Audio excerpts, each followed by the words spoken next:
chance to talk to you.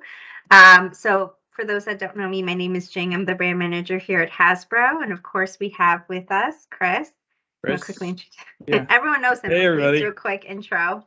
Yeah, I'm Chris. I'm the design manager over the fan business here at Star Wars and Hasbro. Here at Hasbro on Star Wars. Long morning. Chris is in like this weird conference room. If you can't tell, we had this whole issue this morning to try to get him. All right, so we're gonna get started because there's a lot of folks here and a lot of questions. So we'll try to get through as much as possible. So we'll get started with Daniel from Action Figure Insider. Hi guys, good morning. Thanks for having me. Is there any thought or sort of focus to completing the original 24 Kenner figures in Star Wars Black at this time? More Cantina aliens, more droids, that sort of thing? Well, we can't comment on anything we haven't announced, but we're always looking for fun ways and fun figures to do. So I think going back to those is going to be on our radar and continue to be, but don't have anything to tell you right now. Okay. All right, Boba Fett Fan Club, Chelsea. Hello, I'm Chelsea from Boba Fett Fan Club. So of course my first question has to be Boba Fett related or else they kill me. No, I'm just kidding. But I was wondering, are there any plans to create a new mold for that Empire Strikes Back Boba Fett in the Black series? Just was wondering, because I know we've used it a few more times, obviously for like Arena Boba Fett, that kind of thing, but we've really been loving all the new kind of like articulation and like pinless joints, that kind of thing. So just a question on that. No plans to talk about, but it's the kind of thing like we're constantly looking to improve when we do new versions of figures. So at some point it'll happen, but don't have anything to tell you. So cool. Thank you so much. Yeah. Thank you, Chelsea. All right. I think David is not here yet from Endor Express, so we'll skip him for now. Galactic Figures, Chris Boards. Hi there. Thanks for having me. I have a question about the vintage collection. The Book of Boba Fett, Kenobi, and the Endor TV series only saw a handful of vintage collection figures released so far. And with so many TV shows coming out, it's difficult to keep up. And I was wondering if you will increase the amount of TVC figures being released moving forward to meet that demand. Yeah, I think first and foremost, like it is super clear that the vintage community is very passionate about its figures and what they want, and they have all of these requests and dreams, and I absolutely adore that, and that's one of the best parts about the vintage collection community. We certainly hear you, and you hear the requests, we see the polls and all of that, and and I say this word a lot, and I don't want it to be a bad word, but it is a balance because we see so many of that requests. We see it from New Entertainment, we see it from Classic, we see it about the mains, we see it about aliens. So it's definitely something that we constantly keep an eye on and mindful of and try to balance across all of the demands that come through. We wish we could do everything under the sun. I will say that vintage in general have increased the number of figures in the years past. And I hope you guys have noticed that. And it's not like the exclusives takes away from all of the mainline new tools that we bring into the line as well. So we're lucky enough that there is so much entertainment, like you mentioned, Chris, and that's something that we will always pray for and say never stop. And so we'll just continue to do our best, listening to community and balancing all of the requests that come in and trying to get you guys the figures that are most requested and most demanded. Okay, thank you. Thank you, Chris. All right, Laughing Place, Mike. Good morning. Hi. Now that it's 2023, we are actually in the year of Return of the Jedi's 40th anniversary. So I was wondering if you guys could touch a little bit on that celebration and recent announcements like the ATST with Chewbacca, and what is the overall strategy for this line of the Return of the Jedi 40th anniversary toys? the overall strategy is to get you guys a lot of amazing Return of the Jedi stuff. The things that we've revealed, like the bunker, we've pipeline revealed a lot of stuff, but it's a big year and there's a lot more of the year coming, stuff that we haven't told you guys about yet. So exciting news down the way a little bit. But there's big stuff. The bunker playset and speeder bike and ATST, like that stuff and characters to build out that scene. Like that's kind of for TVC anyway, that's kind of a centerpiece to really celebrate Return of the Jedi in a fun way. But yeah, like I said, lots more coming. So no fear, like you haven't seen the end of it. Jedi is a big part of Star Wars for a lot of us, and we're gonna do it justice. So Thank you. Yeah. We're only in January of 23 of the year of the 40th. So excited for what's to come. Volker, StarWars-Figuren. Yeah, first and foremost, Happy New Year to everybody here. And the first question is, there's a high demand for the new vintage Stormtrooper VC 231. Is there still some shipping or plans to ship more of those? Yeah, I think first off, like it's good to know when there is such high demand for something. We'll certainly keep an eye out. We'll continue to work with retailers to see if there's opportunity to ship more. Okay, thanks. Thank you. All right, I'm going to go back up to the front, Daniel, Action Figure Insider.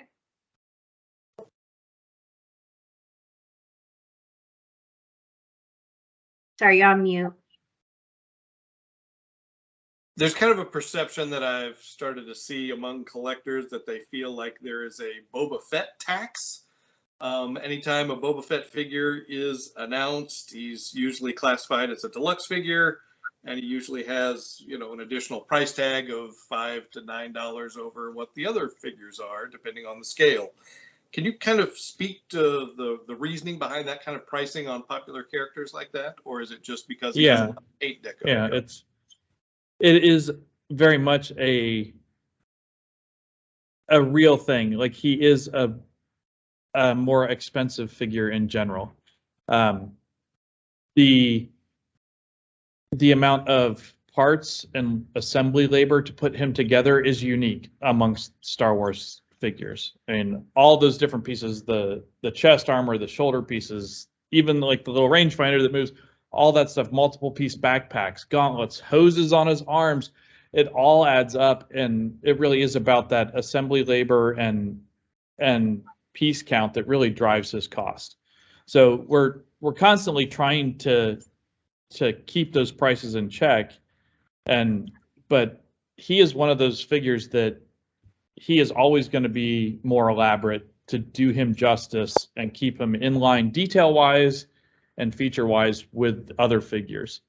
So I know fans feel that pain, unique to Boba Fett, and thankfully he is a popular character that people are willing to do that, because if we tried to do him at the regular price, I don't think he would meet the expectation of what TVC has developed for fans, because we couldn't afford to do his level of detail at that lower price. So. Okay, thank you. Yep. All right, speaking about how popular Boba Fett is, Chelsea, you want to take the next one? Of course, you're really speaking my language now, Daniel. Awesome question there. So I saw that you're all doing a lot of new TVC, like kind of like repaints and stuff, especially for Target exclusives. And I'd love to know, is there a reason behind that? I'm like all for it, obviously, but like I'd love to know like if there are people, at Hasbro who are like, we love Boba Fett, we gotta keep getting these new like repaints and stuff. So I'm just curious about that. I mean, yes, there are people at Hasbro across all points of the team that has affinity for whatever character. I will say, and Chris, feel free to jump in. We do have we don't we know that there's a limit to just like re-releasing, but there are versions of a character that has never done before. And the comic versions of these Bobas, we thought as a team, and there are people on the team that are like, oh, that's super cool. And you've seen Emily on those behind the designer videos talk about it. Like there's so much more that she can talk to, but we couldn't go 2 hours long. So you know, there's versions of these characters that's never been done in vintage before. We thought that they would be great additions to do them instead of like a repack of Boba. There's just these awesome versions and colors and decos of Boba that we've seen in the past for Star Wars lore. So yeah, so that's what we wanted to get out there. Yeah, well, and like Jing was saying, instead of just doing, oh, here's another copy of Boba Fett, just like you already have, like here's a fun new expression, a new way to look at him and to celebrate some of his history. So those couple comic books and that sort of stuff, like those were fun and kind of quintessential versions of him, we thought, and told a nice story about his history. Yeah, I really love those. So very cool. Keep up the awesome Boba Fett work. I love how you have your passion, you're sticking with it. There's no doubt about that. Cool. All right. Chris Boards, Galactic Figures. Yeah, so my question again is about the vintage collection and creatures, because we're missing the creature assortment these days. You know, room for mudhorns, blurks, dewbacks, or tauntauns, for example. Or even smaller sized speeders, or smaller sized vehicles. Are you interested in bringing back smaller sized assortments to the 3 3/4 inch line, or is that something that's completely out of the picture at this time? No, we would love to do more of that stuff. I mean, creatures, small vehicles, big vehicles, like all of it, it's all part of the world building of TVC. It's timing wise and other priorities and trying to deliver more new figures. I mean, I'm going to use the word again. It's a balancing act. And like we're constantly looking at that stuff. But I mean, in a year of Return of the Jedi, bringing out a speeder bike and doing a fun update to that's more accurate and delivers at a better price point for us than we might have otherwise been able to. Like that sort of stuff, like there will always be ways and time to bring that sort of thing in. It's just a matter of working out exactly when makes sense for those things. But Okay. yeah, creatures, vehicles, all of it, none of it's gone away. That's good to hear. Oh, all right. Mike, Laughing Place. Okay, so going back to kind of the publishing world, I've noticed a lot of recent figure announcements from the Legends timeline. We've got Mara Jade, Bastilla Shan, Darth Malak coming out from the Black Series. I'm very excited about that stuff. So I was wondering if you could talk about how fan enthusiasm for this type of release has kept Hasbro returning to the Legends timeline and Lucasfilm Publishing in general. Yeah, I will say the fans obviously drive our business. Like I am not joking when, you know, we scour the internet for your comments and your feedback and all of that. So when you are enthusiastic and you buy figures that you guys love and we put out, like that tells us loads, and that gives us so much information, so much data. So, you know, keep having those enthusiasms because you know, again, like there's so many Star Wars fans on the team working on it. They have their own affinities, but like we love it when fans love what we think are awesome figures to put out. And it definitely drives future demand and future conversations of putting those figures back out.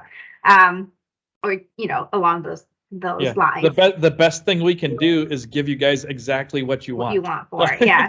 That is always the goal. Like, we are not trying to not do that. We're trying to do exactly that. So be vocal, be clear. Vocal, buy what you want. Let us know, you know, like, and that definitely is something that gives us a lot of info. So yeah, that enthusiasm goes a long way. Awesome. Thank you. Cool. All right, Volker, StarWars-Figuren. You're on mute. You're on mute, Volker. Sorry. You're on mute. We can't hear you.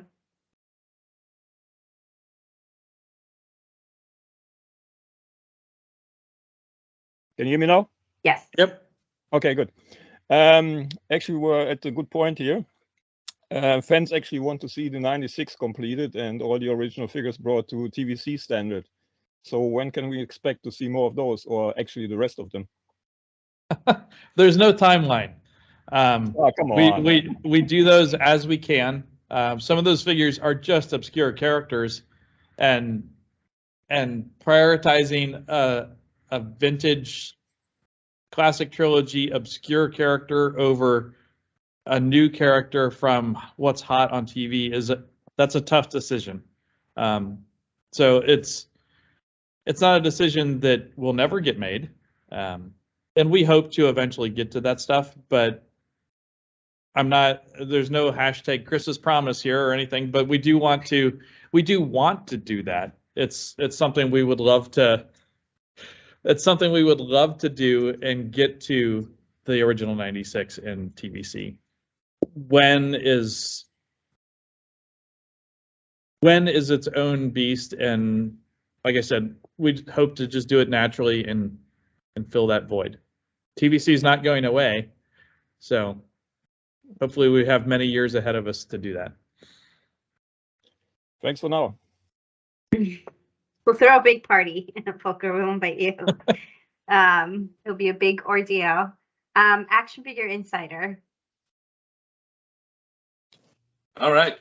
So I've talked to Chris about this before. I'm a huge fan of the retro Star Wars figures. We know that there's a Return of the Jedi wave coming. Is there a wave planned past that? And could we hear that announcement this calendar year? I'm not asking who's in it, just if there's still more coming. There are announcements coming later this year. 23 will be one word answers yes. Yes. 2023 will make retro fans very happy. All right. Chelsea, Boba Fett fan club. Yeah, so I was wondering, obviously it's, once the figures are manufactured and like sent to the retailers, I feel like it's a little bit kind of like out of your hand, but I know I've seen some talk online about, those kind of card collectors being upset when, their figure comes in like just a bubble mailer and then, there's a little bit of card issues, that kind of thing. Is there anything you're doing to kind of work with those retail partners about like increasing those packaging standards? Again, like obviously the people in those warehouses are like super busy and like probably are not like, we have to get this action figure out mint to these people. But I was just wondering if you have any of those conversations. Yeah, I mean, first off, like that's exactly the attitude I hope all people in the warehouses have. I will say, we work really, really closely with our retailers, our retail partners, and they understand, like they're working with Hasbro and with collectors, how important it is on their side as well. So there's always conversations and there's always strives to try to improve that. In fact, like very recently, we've even had a conversation with Walmart and they said that they are actively looking at ways to implement improving their shipping in 2023 to get those, a better process and a better experience for the collectors, which they know how important having those mint packaging is as well. So, it's to say that the conversations are constantly ongoing, and that was a great update from a big key retailer from us that you guys are hearing about now. So it's something that, we'd love to see that come to fruition in this year, and we'll continue to have those impactful meetings across the board with all of our retailers. Awesome. Thank you so much. Yeah. All right, I think David joined us from Endor Express. Hi, I'm so sorry. I found leaks in the window from last night that I was patching up, and I lost track of time. I apologize. No worries. No, do you wanna? Is this round 3 by now, or? I think so. Okay, so I'm gonna skip 4. to like the end of the questions just in case somebody else already asked. The blurg. So many other companies have come up with a blurg. I'm just wondering if the vintage collection or the Black Series will have one soon. Maybe somebody already asked. Well, we talked about how small creatures and vehicles are always going to be part of TVC. Nothing to announce, but it's the Blurg is something that is it's a fun new creature for us. There's no plans currently, but it's not off the radar. And will we get to it at some point? I don't know. I hope so. Because we love it and we want to do more of that sort of thing. I'll argue that it's a fun old creature. Well, true. Yeah, that goes back to the Ewok movies. So, who's also relevant in new entertainment. All right, moving on. Chris Boards. Galactic Figures. The Vintage Collection ATST comes with a loose Chewbacca figure. Could you confirm that your plans for the figure are similar to the Klatooinian Raider that also came with the ATST Raider, which was then single carded released later? Are those the plans for Chewie, preferably on the alternate card back for Endor? There aren't plans currently for Chewie on an alternate card back version there. I love that thought. We all do, actually, of doing him on an alternate card back. Part of the reason for Chewie not being on a card in that set is to help with cost, mitigate cost of that set a little bit. But it's also that, I mean, that's an older Chewie, just generally speaking. I mean, it's been a while since Chewie saw kind of a big TVC update. And I think if at some point we do a new Chewbacca, I think that would be the impetus to put him on a new card back and address that. So for now, like, that Chewie in there he's an awesome figure, and like him with his Jedi hair and all that stuff is very cool. But no plans currently to tell you guys about for him coming on a card. Okay, thank you. Mike, Laughing Place.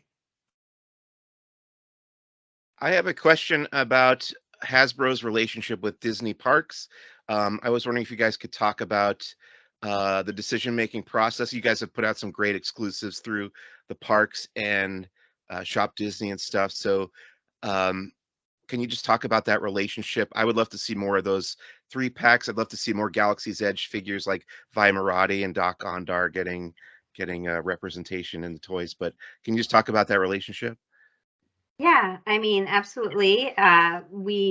They are a partner of ours, just like a lot of the retailers, and we have our meetings with them, and we have our strategizing sessions, and we have our 1 to 2 year forward planning meetings as well. So for us, it's a close partnership, especially given that they are an arm of Lucasfilm and Disney. And what's great about that is just being able to talk about all of the different stuff that's coming down the pipeline that they also have visibility to. So it's similar in a lot of ways to a lot of our other retailers, but it's just even added benefit to having those robust conversations and meetings with them. I'm glad that you guys like the items that we've put out, and I think you said awesome. I don't know. I forget the word that you said, but I love that word, and I think for us it's continuing to make sure that we keep putting out those packs that they think are going to be hot in the parks, and we want to keep supporting that as much as possible. Yeah, and I think we've talked about this before with other things too. I mean, the parks and those characters, Vi and others, like they are every bit as big a part of Star Wars as characters from the movies and TV shows. So, I mean, video games, all that stuff, that's all part of this larger Star Wars universe. So making sure we can address those figures and those characters in a meaningful way at a meaningful time is important. Yeah. Awesome. Sure. Thank you. Parks and Shop Disney. They're both great partners. All right, Volker, StarWars-Figuren. Well, picking up where we left, hopefully I can phrase this correctly here. Chris just said that Vintage Collection will be around for more years, for a lot more years. The problem is that your customers are basically growing old, and maybe some leave before, natural reasons. So the problem is a lot of them are waiting for 40 years for some figures to arrive on shelves, like the Tonica sisters and others. And I understand that you have to make decisions based on what sells and what does not sell, or what you think sells or does not sell. But if you say that all the fans are asking for stuff and you're listening to fans asking for stuff, we're not seeing this right now. Really, we're seeing actually more repaints hitting the shelves than actually what fans are actually looking for. Well, we've said this many times before. The redecos, the repaints, that sort of stuff is not taking away from the core offering of TBC. It's all additive. So there's a limited number of new tools we can do every year, and partial tools, and just general budget for TBC. So we try and be smart about how we address how many figures we can do and which figures to do to meet all the varying demands, instead of just focusing on classic trilogy stuff from 40 years ago. We look to kind of address everything from then all the way up to what you guys don't even know is coming yet. And that balance across that is it a fast process to get to figures from 40 years ago? No, it's never going to be, because there's so much exciting new stuff happening. But are we going to stop doing figures from 40 years ago or characters from 40 years ago? No, we're going to continue to do that. But it is a balance. It's a journey to try and figure out the right way and the right time to do all that stuff. Let me just jump in there for a second, if you don't mind. Basically, it's the budget that's basically restraining what you guys are basically capable of doing. That's the way I'm seeing it. That's the way a lot of other folks are seeing it. If you would have a bigger budget, I'm pretty sure that you guys would be pushing out more figures that people are looking for, asking for, and all the talent that you basically assembled on the Star Wars team is capable of rocking basically the show and bringing us good stuff. But the budget is holding you back. That's the way I'm seeing it. That's the way people are understanding it. Well, yeah, it's not just yeah. budget, right? Like, that's to be Yeah. clear. It's resources, it's capacity. There's so many that goes into it, and as we all know, like, resources are finite across the board for everything. Like, if we could do everything for every figure for every scale, we certainly would, but there's only so many hours in a day, so many people on a team, and so much, like, even availability at factories and things along those lines. So it definitely is like more than just like the budget that we set aside. It absolutely is something that we like try to balance. And then if we see demand, we try to pivot as it makes sense, which, as we know, vintage collection has grown in the years past. So we see the opportunity there, and we definitely hear you in terms of like what figures people want, and we hear from other people that they want new entertainment. So we're always trying to like make everyone happy, but we're trying our best. Okay, thank you.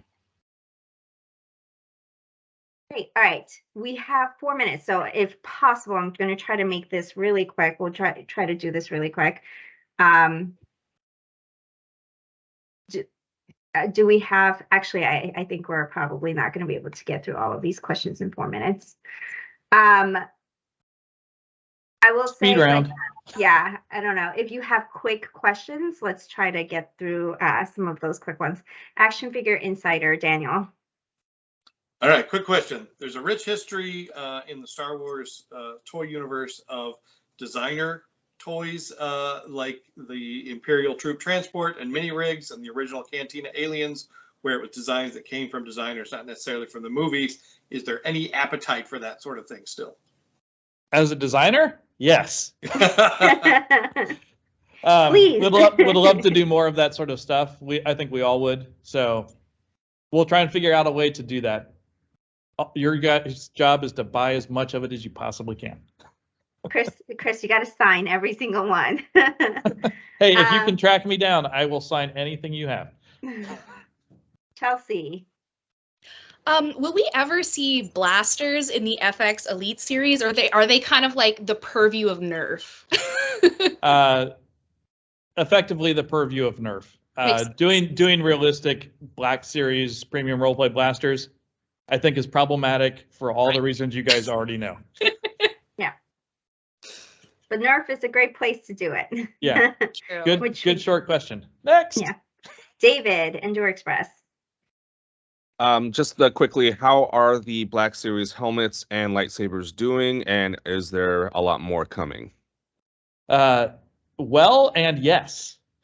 We love them. I think you guys have seen some fun new ones announced. There are more coming, more great announcements, so stay tuned. we are supporting that line fully. All right, Chris Boards, Galactic Figures. Okay, I was wondering if you could give us a shipping update on the estimates. I mean, we had figures on pre-order for like a year, then they shipped out, then we had them on pre-order for a few months, and they came, and then just a few weeks, and they came, and now we already have some of the 40th anniversary product, which was originally, I think, announced for spring of for this year. Are you caught up with shipping now? Are we seeing this going back to normalcy again? Yeah, I mean, slowly, knock on wood, I think the world is adapting and adjusting to the past few years and getting to a new normal. So hopefully we'll see that stabilize and we'll be able to communicate a little bit more concretely and a little bit more, accurately for any future items. It's knock on wood. It's something that we certainly hope to strive for. As we'll keep adapting and adjusting, but as the world gets back to normal, hopefully you guys get to see more direct timelines and get that communicated out to you. Yeah. Cool. All right. Thank you guys. These are perfect, perfect questions. Mike, Laughing Place. Okay, I'm very curious, kind of along the same line as David's questions. What has the reaction been and response been to the holiday repaints of the Black Series figures, like the Halloween and Christmas figures? How have those been doing? Yeah, They've been doing great, and good. Yeah. It's fun. I think that they're tapping into a new group of fans and more casual fans in a way. I think our core fans are still loving them. Some go, oh, that's not a Stormtrooper. But I think the large proportion of fans and casual fans are really loving those things, and it's a fun design exercise for the team, and just tickles all the fun buttons, I think. Yeah, they get to flex their creative. I have a request, a Christmas Wampa.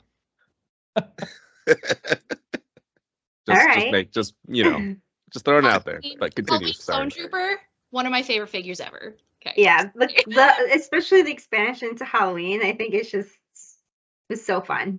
Eric on our team does a great job with it. Like, he just comes up with like, I'd love to see him with a scarf, and like he would be great with ears. That one looks like a whatever, and it's great. It's a lot of fun, and yeah, it's a great tap into those more casual fans as well, and those that just want a fun stocking stuffer. All right, Volker. What are the chances of seeing a Mandalorian Naboo fighter? I don't know. We don't have anything to announce, but I kind of knew the answer. Yeah. Well, thanks for asking. Yeah. Because we know what you're asking for. Yeah. We've said it before. Vehicles are a big part of TVC, so we'll see what comes down the pipe. Yeah. So, all right. Thank you guys so much for joining. Quick plug at the very end for those that are also Indiana Jones fans. Don't forget to tune in tomorrow's live stream at 11 a.m. Eastern Time. Chris will be there along with Patrick and Eric, who work on Indiana Jones. And there's so many amazing things that I can't wait for you guys to see. So hopefully you can join that. And as always, thank you for joining us here. I know it definitely takes time out of your day or night or whatever. So we always appreciate hearing from you and your fan base as well. So appreciate it, and I'm sure we'll chat soon. Thank you guys. Thank you. Bye-bye. Thanks, everybody. Been great. Bye-bye.